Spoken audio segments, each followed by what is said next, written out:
বিসমিল্লাহির রহমানির রহিম। আসসালামু আলাইকুম রহমতুল্লাহ। আমি এখন আপনাদের সামনে অজীর্ণ রোগ সম্বন্ধে আলোচনা করব। এই রোগের কারণ, লক্ষণ এবং প্রতিরোধ সবকিছুই আমি আলোচনা করব। আপনারা খেয়াল করে শুনেন।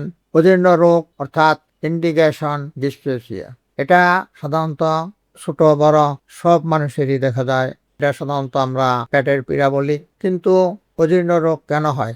যারা অতিরিক্ত তৈলাক্ত খাবার, চর্বি জাতীয় খাবার এবং যারা ঘি, মাখন ইত্যাদি বেশি বেশি খায়, তাদের এই রোগ হতে পারে। আবার বেশি মাছ, মাংস, ডিম খাওয়া, অনিয়মিত খাবার দাবার যেমন টাইম টেবল মতো খাইল না, তাদের অজীর্ণ রোগ হয়।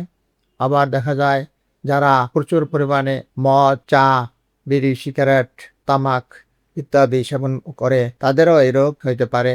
আবার দেখা যায় যাদের অম্ল অর্থাৎ অ্যাসিডিটি বেশি, তাদেরও এই রোগ হয়। সুতরাং আপনারা এই কারণগুলি পরিহার করতে পারলেও এই রোগ থেকে রক্ষা পাওয়া যায়।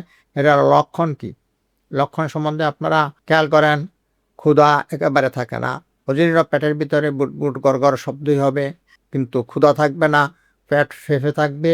উদরমের এবং আবার অনেক সময় দেখা যায় যে উদরমের সাথে তাদের শরীরে দুর্বলতা এবং ডেকুর ওঠে পেট থেকে, তখন গ্যাস, অম্ল, অ্যাসিডিটিও দেখা পারে এবং বমি বমি ভাব হয়, বুকে জ্বালা করে, তারপরে পেট ভারবোধ, পেটে ব্যথা, পেটে বায়ু সঞ্চয়, মুখ দিয়া তিতো পানি ওঠে এবং বেশিরভাগ ক্ষেত্রেই পেটে বায়ু সঞ্চয় বেশি এবং পাতলা পায়খানাও দেখা দেয়। তখন পায়খানার সাথে অজীর্ণ খাবার আর যা খাবার খায় তা হজম হয় না, সেগুলি পায়খানার সাথে দেখা যায়। এই জন্য আপনারা এটার জন্য সুচিকিৎসা নেবেন। আমার কাছে যদি আপনারা যোগাযোগ করেন, আমি আপনাদের পরামর্শ দেব এবং সুচিকিৎসার ব্যবস্থা করে দেব। হোমিওপ্যাথিক ভিত্তিতে এটার ভালো ওষুধের আছে।